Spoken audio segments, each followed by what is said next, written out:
Hello friends, नमस्ते। Welcome to knowledge academy.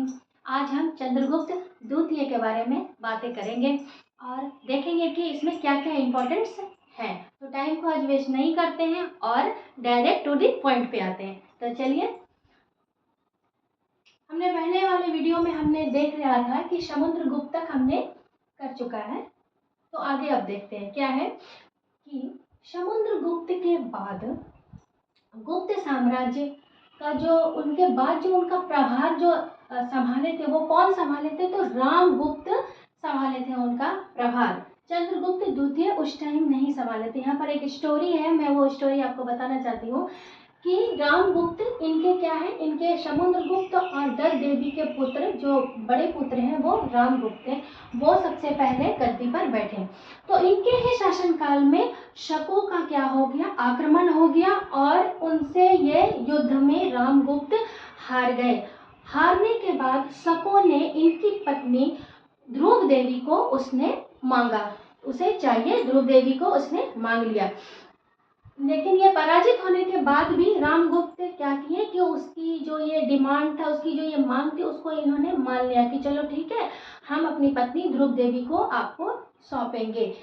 पर चंद्रगुप्त द्वितीय जो इनके छोटे भाई थे उनको ये बात पसंद नहीं आई। ये बात पसंद नहीं आने के कारण चंद्रगुप्त द्वितीय ने एक स्त्री का वेश धारण किया और शकों के राजा को की हत्या कर दी। शकों के राजा की हत्या होने के बाद उसके बाद चंद्रगुप्त द्वितीय ने रामगुप्त की भी हत्या कर दी और हत्या करने के बाद स्वयं चंद्रगुप्त द्वितीय गद्दी पर विराजमान होते हैं। उसके बाद गद्दी पर विराजमान ये कब होते हैं? तो 380 से 412 ईस्वी में ये विराजमान होते हैं। ये जो हमारा है, ये कौन से धर्म से संबंधित है? तो ये गुप्त साम्राज्य जो है ये ज़्यादातर वैष्णव धर्म से संबंध रखते हैं। बहुत सारे विष्णु मंदिर इन्होंने बनवाए हैं, दशावतार मंदिर। तो इससे हमें पता चलता है। अब देखिए, चंद्रगुप्त द्वितीय जब गद्दी पर बैठे तो इन्होंने कौन सी उपाधि धारण की? तो विक्रमादित्य की उपाधि एक तो धारण की और दूसरी एक और उपाधि धारण की थी, परम भागवत की उपाधि इन्होंने धारण की।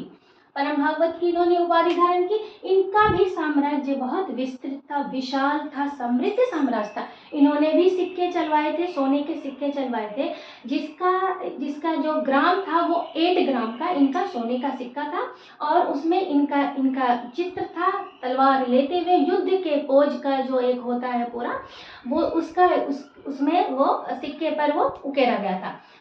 चलिए, तो अब आते हैं, इसकी पहली राजधानी जो थी वो पाटलिपुत्र थी। लेकिन साम्राज्य का जैसे जैसे विस्तार हुआ, समृद्धियां बढ़ी और तो उन्होंने क्या की, अपनी एक दूसरी राजधानी कहाँ बनाई? तो उन्होंने दूसरी राजधानी उज्जैन में बनाई थी। इनके शासनकाल में इनके दरबार में 9 रत्न थे, जिनमें से कालिदास और अमर सिंह भी थे। तो उन्होंने कालिदास और अमर सिंह को किसके दरबार में भेजा था? तो कुंदन नरेश के दरबार में उन्होंने भेजा था। किसने भेजा था? चंद्रगुप्त द्वितीय ने भेजा था। इनके ही दरबार में वराहमिहिर, आर्यभट्ट, धन्वंतरी जैसे भी महान व्यक्ति थे। चंद्रगुप्त द्वितीय से आपका बहुत बार क्वेश्चन एक आता है फाइयान की, चंद्रगुप्त द्वितीय के शासनकाल में कौन सा चीनी यात्री आया था? तो आप यहाँ से ये याद रखिएगा, ये बौद्ध यात्री नहीं, चीनी यात्री है। च से चंद्रगुप्त है और च से चीनी यात्री है। तो कौन इनके दरबार में आया था? फाइयान इनके दरबार में आए थे। तो कब आए थे? तो 399 से आपके 414 ईस्वी में ये आए थे। यहाँ पर का साम्राज्य देखा कि कैसा है, वहाँ की समृद्धि कैसी है, बहुत सुना है इनके बारे में, वो सब चीज़ देखने आए और यहाँ से भी उन्होंने बहुत कुछ ले करके भी वो अपने चीन गए। अब यहाँ पर आप देख सकते हैं कि इन्होंने जो कार्य किए उनके लिए इन्होंने क्या बहुत जगह अभिलेख बनवाए। तो कहाँ कहाँ इन्होंने अभिलेख बनाए? तो सांची में अभिलेख, प्रवतसेन अभिलेख, मेहरौली अभिलेख और उदयगिरी अभिलेख। एग्जाम्स में अभिलेख से पूछते ही रहते हैं कि ये अभिलेख किस राजा से संबंधित है या कौन से टाइम से संबंधित है या वो किस साम्राज्य से संबंधित है। तो यहाँ पर जो सांची का अभिलेख है वो चंद्रगुप्त द्वितीय से संबंधित है। इस अभिलेख में इनको देवराज कहा गया है। तो सांची का अभिलेख कहाँ है? सांची का अभिलेख एमपी में है। अब प्रवरसेर अभिलेख, प्रवरसेर अभिलेख में इनको देवगुप्त कहा गया है। महरौली अभिलेख, महरौली अभिलेख में इन्हें राजा चंद्र कहा गया है। इससे पता चलता है कि इनका नाम चंद्रगुप्त है इसी अभिलेख से। एक उदयगिरी अभिलेख है जिसमें कि उन्होंने एक अपनी इच्छा को रखा है। वो क्या करना चाहते थे? वो संपूर्ण पृथ्वी को जीतना चाहते थे, जो उन्होंने उसमें अपने लिखवाया है। अब देखिए चंद्रगुप्त के समय में भी, चंद्रगुप्त के टाइम में क्या हुआ कि इन्होंने शकों से, तो इनका युद्ध चल ही रहा था, इन्होंने एक शक के राजा को क्या कहते हैं, इनकी चोरी छुपे इनकी हत्या करके ये गद्दी पर बैठे थे। लेकिन इनके शासनकाल में शकों का क्या हो गया? आक्रमण हुआ, और आक्रमण में शकों को इन्होंने चंद्रगुप्त द्वितीय ने पराजित किया। और इस जीत की खुशी में, चंद्रगुप्त की जीत की खुशी में इन्होंने चांदी के सिक्के को क्या किया? उस टाइम में उन्होंने ढलवाया, चांदी के सिक्के का और निर्माण करवाया खुशी में। तो इस चांदी के सिक्के का जो संबंध है वो किससे है? तो शकों को जब पराजित किए थे उससे ये रिलेटेड है। चलिए, तो यहाँ पर ओवरऑल आप देख सकते हैं कि चंद्रगुप्त द्वितीय में इतना इम्पोर्टेंस है जो कि आपके एग्जाम में डायरेक्ट आपको देखने को मिलेंगे। अब आइए इनकी प्रमुख, इन्होंने क्या क्या था? बहुत जगह संरचना स्थापित कला, ये तो हमारा साम्राज्य जो था गुप्त साम्राज्य, ये वास्तुकला, चित्रकला, मूर्तिकला में तो सर्वश्रेष्ठ स्थान था ना इनका। तो इन्होंने बहुत सारी क्या की है? संरचनाएं भी बनवाए, मंदिर भी बनवाए। तो उन्होंने इसमें उदयगिरी की गुफा का भी निर्माण करवाया, उसमें मंदिर बनाए गुफा में, जो कहाँ है हमारे उदयगिरी की गुफा? तो एमपी में है। दिल्ली में लौह स्तंभ है जो आज भी बिना जंग के एक लोहे का स्तंभ है, जो इतने सालों बाद भी उसमें जंग नहीं लगाई है। एक आश्चर्य की बात है, नहीं तो आज हम नॉर्मल से कोई भी सामान अगर लोहे का खरीदते हैं तो दूसरे दिन उसमें क्या आ जाती है? उसमें जंग लग जाती है। लेकिन ये उनके साम्राज्य का एक ऐसा निर्माण की विधि ऐसी थी जो कि आज भी इतने सालों तक इसमें जंग नहीं लगी है। तो आप ये याद रखिए कि दिल्ली का जो लौह स्तंभ बनाया गया है वो भी चंद्रगुप्त द्वितीय से ही संबंधित है। चलिए, तो अब देखते हैं कि इसके दरबार में तो बहुत सारे लोग थे, वराहमिहिर थे, आर्यभट्ट थे, बहुत सारे थे, धन्वंतरी थे। तो इनके दरबार में कालिदास का भी दरबार के ही ये कवि थे, काव्य वो लिखते थे। तो उन्होंने बहुत सारी महाकाव्य को लिखा है, जिसमें कि आप ये याद रखिए एग्जाम्स में आते हैं कालिदास की कौन कौन सी कृति है, ऑब्जेक्टिव्स में आते ही रहते हैं।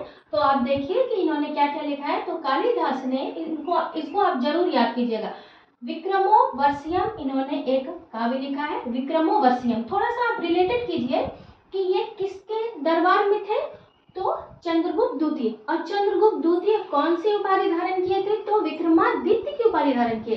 तो वहां से आप रिलेटेड कीजिए कि विक्रमोर्वशीयम, विक्रमोर्वशीयम उनके दरबार में कालिदास रहते थे और उन्होंने ही ये लिखा है, विक्रमोर्वशीयम। चलिए, अभी आते हैं अभिज्ञान शाकुंतलम पर। अभिज्ञान शाकुंतलम भी कालिदास की ही रचित है। महाविकाग्निमित्रम ये भी कालिदास की है। आप एक चीज देखिएगा कि कालिदास का जो भी कृति है ना वो संस्कृत जैसा आपको उनका बुक वो लगेगा। तो ये भी क्या है, सब में आपको देखिएगा मोहलंत, आपको थोड़ा थोड़ा संस्कृत जैसा आपको उसका हेडिंग लगेगा। महाविकाग्निमित्रम भी, मेघदूतम, मेघदूतम में भी आप देखिए थोड़ा सा संस्कृत वाला आ रहा है। तो ये क्योंकि ये संस्कृत के ही रचयिता थे समझ लीजिए आप। और कुमार संभव ऋतु संहार, रघुवंश महाकाव्य, तो 1 2 3 4 5 6, तो 6 यहाँ पर ये इम्पोर्टेंट बुक है जो इन्होंने ही लॉन्च किया है, कालिदास ने ही लॉन्च किया है। ये राइटर है, आप इनको याद कीजिए। इनको थोड़ा तो 1 2 बार आप देखेंगे तो थोड़ा सा टेक्निक आप लगाएंगे। तो रघुवंशम इसमें ज़्यादातर संस्कृत वाले आते हैं क्योंकि ये संस्कृत के काव्य लिखते थे, संस्कृत से ही इनका था रिलेशन। तो आप इसको याद कर सकते हैं, ये आपके एग्जाम में आते रहते हैं, देखने को मिलेंगे। चंद्रगुप्त द्वितीय से अगर कोई भी आपका एग्जाम्स में आता है तो मुझे लगता है कि इतना इनफ है चंद्रगुप्त द्वितीय के लिए। आपका सब्जेक्टिव रूप से आप इसको आप अपने नोट्स में आपको कलेक्ट करें और जो भी आपके पास घटना चक्र की बुक है या कोई भी प्रैक्टिस है, या आप नेट से भी निकालिए, कोई क्वेश्चंस आप बनाने बैठे और देखें कि आप कितना इसको बना पाते हैं। तो थैंक यू। मेरे वीडियो को लाइक करें, शेयर करें, सब्सक्राइब करें। Thank you.